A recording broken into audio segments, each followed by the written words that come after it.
I was on Facebook this morning posting about my plum jam and fruit roll-ups, and I was so proud of myself, and I came across an article that a friend had posted about the South Carolina shootings, and their interpretation was the lack of intellectualism or intellectual thinking, critical thinking skills, and it made me think about yesterday all the posts about gun laws, gun control. And I'm thinking to myself, okay, Barack says gun control. What about Hillary? Would she step up and say mental health? What a opportune time to say mental health is part of the problem here. And but if we look at mental health, then what is really the cause? Can we say there's a cause? Can we say there's a specific cause that creates mentally ill people to use tools such as guns to do really horrendous things? And I believe that when we look at someone's identity and their self-worth, their value, because this young man, what he was really looking for was attention, which is he's getting it. He's getting a lot of attention, which is exactly what he wanted. And so why do people do that? Why do people really look for that deep level of attention? Most people who write the manifestos, they're looking for attention. And if we look at someone's identity, how is that grown? How is that produced?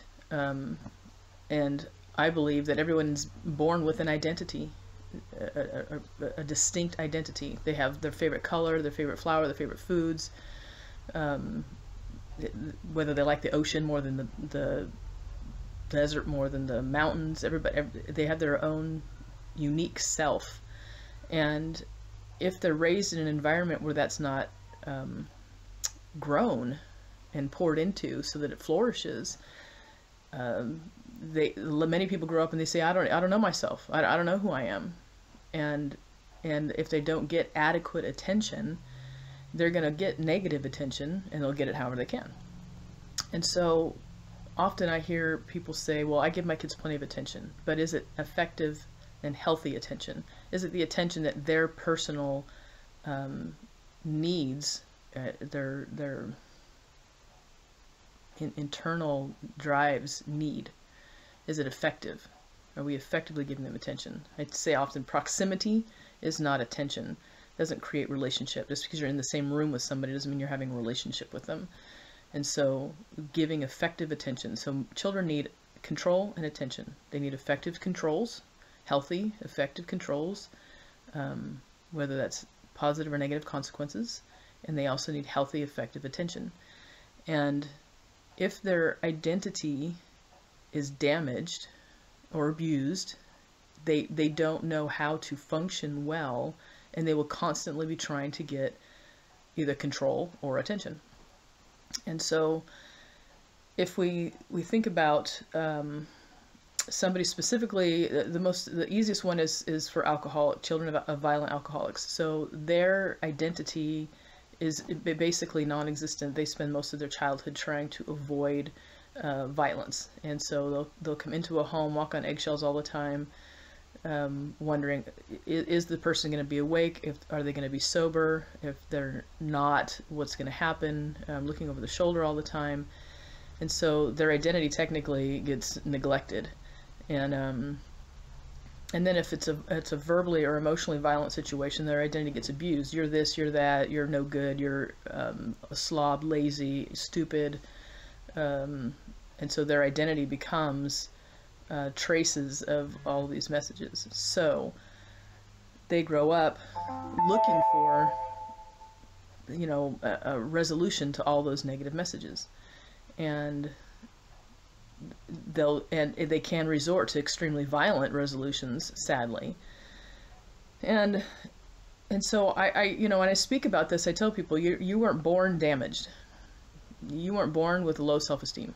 The world will tell you who you are, and you can either listen to them or not. But it's hard if you live in a home where there's a lot of negativity, or even one specific event can create a lot of self-doubt, safety issues, fears, even one movie on TV, a bad commercial, a bad uncle, a neighbor. Specific instances can really mess people up. And I think we have to take that into consideration. So then we have what's resolution. So from a Christian perspective, if we look at our identity for who God says we are, and then we decide we're going to believe that we're as valuable to God as he says we are, then all of the things that the world says we are has no value. We don't have to listen to what the world says. So we get to decide, do we want to believe that God created us uniquely and valuable on purpose? Do we want to believe that? Can we believe that? The Christian realm should believe that. We should all be really excited about the fact that God thinks we're just the most fabulous creations on the planet, and not have to resort to external messages to make us feel good about ourselves, or external attention to make us feel good about ourselves. We are communal creatures. We are created as communal creatures. We are supposed to be in relationship, and so when we're deprived of that, it will cause damage.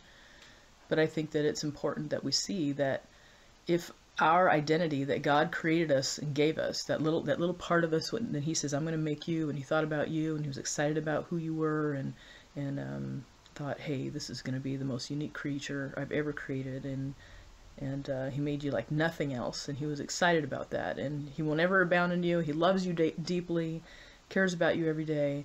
If we actually believed that every day, it would help us defy all the negative messages that the media sends to us, or family or friends or whomever. And we'd be able to live in a sense of internal peace that would keep us from doing really strange things that damage other people in order to get what we feel we need.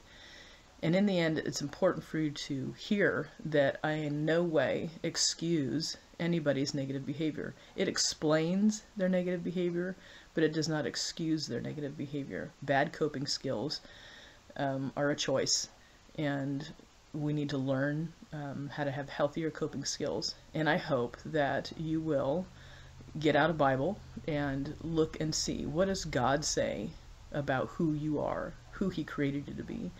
And Psalm 139 is a really good place to start.